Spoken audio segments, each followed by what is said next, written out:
Hi hello friends, welcome back to my channel. ನಾನಿವತ್ತು ನಿಮ್ಮೆಲ್ಲರಿಗೂ ಹಲಸಿನಲ್ಲಿ ಹಲ್ವಾ ಮಾಡೋದು ಹೇಗೆ ಅಂತ ಹೇಳ್ಕೊಡ್ತಾ ಇದ್ದೀನಿ. ಬನ್ನಿ ಹೇಗೆ ಮಾಡೋದು ಅಂತ ನೋಡ್ಕೊಂಡು ಬರೋಣ. ಹಲಸೆಹಣ್ಣನ್ನ ಸಣ್ಣದಾಗಿ ಹೀಗೆ ಪೀಸ್ ಮಾಡ್ಕೊಂಡು ಮಿಕ್ಸಿ ಜಾರ್ನಲ್ಲಿ ಹಾಕ್ಕೊಂಡು ಗ್ರೈಂಡ್ ಮಾಡ್ಕೊಳ್ಳಿ. ಅದಾದ ನಂತರ ಒಂದು 3 ಸ್ಪೂನು ನಂದಿನಿ ತುಪ್ಪ ಹಾಕ್ಕೊಳ್ಳಿ. ತುಪ್ಪ ಕಾದ ನಂತರ ಒಂದು 10 ಗೋಡಂಬಿ, ಒಂದು 5 ಬಾದಾಮಿನ ಮೀಡಿಯಮ್ ಫ್ಲೇಮಲ್ಲಿ ಫ್ರೈ ಮಾಡ್ಕೊಬೇಕು, ಜಾಸ್ತಿ ಉರಿಬಾರ್ದು. ಹುರ್ಕೊಂಡಾದಮೇಲೆ ಪೇಸ್ಟ್ ಮಾಡಿಟ್ಕೊಂಡಿರ್ತೀವಲ್ಲ, ಹಲಸಿನ ಹಣ್ಣಿನ ಪೇಸ್ಟ್ನ ಪಾತ್ರೆಗೆ ಹಾಕ್ಕೊಂಡು ನೀಟಾಗಿ ಹುರ್ಕೊಬೇಕು. ಮೇಲ್ಗಡೆ ತುಪ್ಪ ಬಿಡೋವರೆಗೂ ಚೆನ್ನಾಗಿ ಹುರ್ಕೊಬೇಕು, ಇಲ್ಲಾಂದರೆ ಅದು ಹಸಿ ವಾಸನೆ ಇರುತ್ತೆ, ಚೆನ್ನಾಗಿ ಆಗೋದಿಲ್ಲ. ನೋಡಿ, ಆಲ್ಮೋಸ್ಟ್ ತುಪ್ಪ ಸೈಡಲ್ಲೆಲ್ಲ ಬಿಟ್ಟಿದೆ. ಅಲ್ಲಿವರೆಗೂ ಕುದಿಸ್ಕೊಬೇಕು.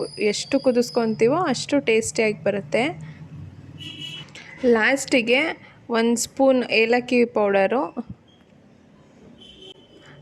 ಪೌಡರ್ ಹಾಕ್ಕೊಂಡು ನೀಟಾಗಿ ಒಂದ್ಸರಿ ತಿರುಗಿಸ್ಕೊಳ್ಳಿ. ಜೊತೆನಲ್ಲಿ ಸಕ್ಕರೆ ಒಂದು 2 ಸ್ಪೂನ್ ಹಾಕ್ಕೊಳ್ಳಿ ಸಾಕು. ಹಣ್ಣೇ ಸ್ವೀಟ್ ಇರುತ್ತೆ, ಬಟ್ ನಮ್ಮದು ತುಂಬ ಸ್ವೀಟ್ ಇತ್ತು ಹಣ್ಣು, ಸೊ ಹಂಗಾಗಿ ಒಂದು 2 ಸ್ಪೂನ್ ಹಾಕ್ಕೊಂಡಿದ್ದೀನಿ.